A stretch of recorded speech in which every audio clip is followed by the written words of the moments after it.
पाकिस्तान के पूर्व वज़ीर आज़म इमरान खान साहब के लिए लाइन है कि बड़े बेआबरू होकर तेरे कोचे से हम निकले, लेकिन ये क्या खान साहब कि पिट के भी आप निकले। जी हाँ, ये सही बात है। 9 और 10 अप्रैल की रात तमाम सियासी ड्रामों, एक्शन और लटके झटकों के बाद खान साहब की सरकार भी गिर गई और खान साहब बेचारे पिट भी गए। जी हाँ, दरअसल ये बात पाकिस्तानी सोशल मीडिया पर काफ़ी लंबे समय से खुचर मुसर के रूप में चल रही थी, लेकिन जब ये मामला बढ़ा तो 14 अप्रैल के दिन फौज को भी इस पर स्पष्टीकरण देना पड़ा। दरअसल हुआ क्या, 9 और 10 अप्रैल की रात जब ये पूरा मामला हुआ, उससे पहले बनी गला जो इमरान खान की रियासत है, जो घर है उनका, उनमें एक हेलीकॉप्टर उतरा और उसमें 2 महत्वपूर्ण शख्स थे। उन्होंने जाकर इमरान खान साहब से अलग से मीटिंग की, लेकिन इमरान खान साहब का जो एटीट्यूड होता है वो सब ने देखा है। वो मानने को तैयार नहीं थे, यहाँ तक कि बदजुबानी पर भी उतर आए और इसकी वजह से एक शख्स को काफ़ी गुस्सा आ गया और उन्होंने इमरान खान साहब को एक तकड़ा चाटा रसीद कर दिया और इसके बाद से चीज़ें सही हो गई। इमरान खान साहब भी सही हो गए और पाकिस्तान की राजनीति भी सही हो गई। आराम से चीज़ें लेवल पर आ गई। दरअसल हुआ यूँ कि जब ये चाटा लग गया तो इमरान खान साहब की आंख पर चोट भी लगी और उसके वजह से 2-3 दिन तक वज़ीर आज़म साहब को पूर्व आंखों पर चश्मा भी लगाना पड़ा। दरअसल इसके बारे में कई एक्टिविस्ट और पत्रकार बात भी कर रहे थे और BBC उर्दू ने भी इसके बारे में एक जानकारी दी थी।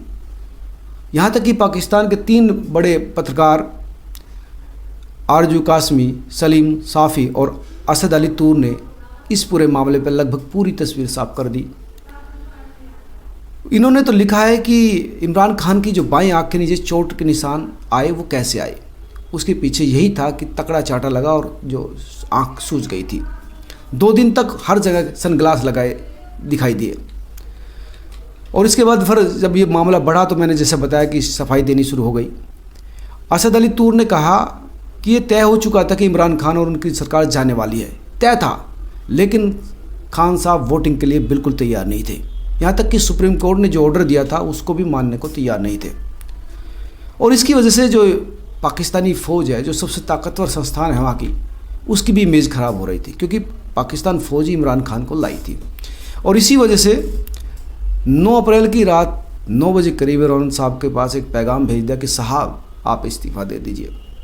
लेकिन इमरान खान ने उस पैगाम के बदले शाह महमूद कुरैशी जो विदेश मंत्री थे उनको फौजी जनरल जो है कमर जावेद बाजवा के पास भेज दिया कि प्रधानमंत्री चाहते हैं कि इस्तीफ़ा ना दिया जाए और ना ही वो वोटिंग चाहते हैं। वो चाहते हैं कि पार्लियामेंट को भंग करके नए तरह से इलेक्शन कराया जाए। लेकिन इससे ही पूरे मामले बिगड़ गया।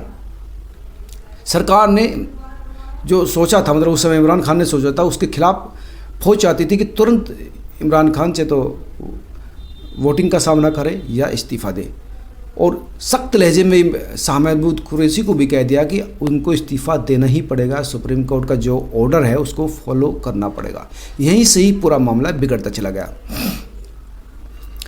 दरअसल हुआ क्या था, पिछले साल 2021 की बात है, सितंबर अक्टूबर में जो ISI चीफ थे वो इमरान खान के दोस्त थे, फैज़ हमीद, उनको वो आर्मी चीफ बनाना चाहते थे बाजवा की जगह।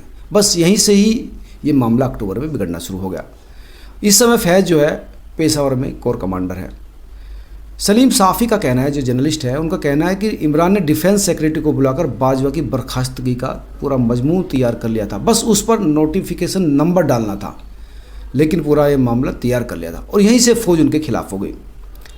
अब आते इस साल 9 अप्रैल को, दरअसल 9 अप्रैल की शाम को जब ये पूरा कोशिश की जा रही थी कि किसी भी तरह से इमरान खान अपनी सरकार को बचा ले, तो वो फ़ोन के जरिए जो जिन लोगों से बात कर रही थी उन फ़ोन कॉल्स को आर्मी जो इंटेलिजेंस है वो इंटरसेप्ट कर रही थी, वो सुन रही थी कहाँ कहाँ किस तरह से सेटिंग गेटिंग हो रही है। और इसी वजह से रावलपिंडी जो है आर्मी का हेडक्वार्टर है पाकिस्तान आर्मी का, वहाँ से हेलीकॉप्टर उड़ा और इमरान खान के घर जो बनी गला है निजी बंगला, वहाँ पर पहुँच गया। इसमें इस चॉपर में जो 2 आदमी, जो मैंने पहले बताया था, ताकतवर आदमी, एक तो आर्मी चीफ जनरल बाजवा थे और दूसरा ISI चीफ, जो महत्वपूर्ण संस्था है जो भारत में आतंकवादी गतिविधियों में लिप्त है, उनके प्रमुख थे लेफ्टिनेंट जनरल नदीम अंजुम। उन्होंने कहा कि आप सरकार में से चले जाइए क्योंकि आपके पास अब वोट ऑफ कंसेंस नहीं है, बहुमत नहीं है। लेकिन इमरान ने मना कर दिया और वो जो कहा जाता है कि बदजुबानी पर उतर आए। इसलिए नदीम अंजुम ने तकड़ा चाटा मार दिया और चाटा इतना था कि जो खान साहब है वो महसूस किया और उन्होंने सोचा कि अब चीज़ें यहीं छोड़ देनी चाहिए, और ये उसके बाद ये मामला पूरी तरह से सेट हो गया। और उसके बाद जिस तरह से मैंने बताया कि उसके बाद भी जो रात के वक्त जैसे ये दोनों नदीम अंजुम और बाजवा थे, इन्होंने सुप्रीम कोर्ट के जो चीफ जस्टिस है उमर अता बांदियाल, जिन्होंने कहा था कि आपको वोटिंग करवानी पड़े, उनको भी फ़ोन किया। और इस्लामाबाद हाई कोर्ट के जो चीफ जस्टिस है अतहर मिनहाल, उनको भी मामले की जानकारी दी, दोनों को दी। तो दोनों ने रात को 12 बजे ही अपने दोनों कोर्ट खुलवा लिए। और उसके बाद एक पिटीशन दायर की गई थी जो इनकी बर्खास्तगी को रोकनी थी, कमर जावेद बाजवा की। और इसके बाद स्पीकर, डिप्टी स्पीकर ने इस्तीफ़ा दे दिया। और उसके बाद नवाज़ शरीफ की जो पार्टी है, उनके जो अयाज सादिक है वो स्पीकर बने, और फिर इमरान खान जो है पूर्व प्रधानमंत्रियों में शामिल हो गए।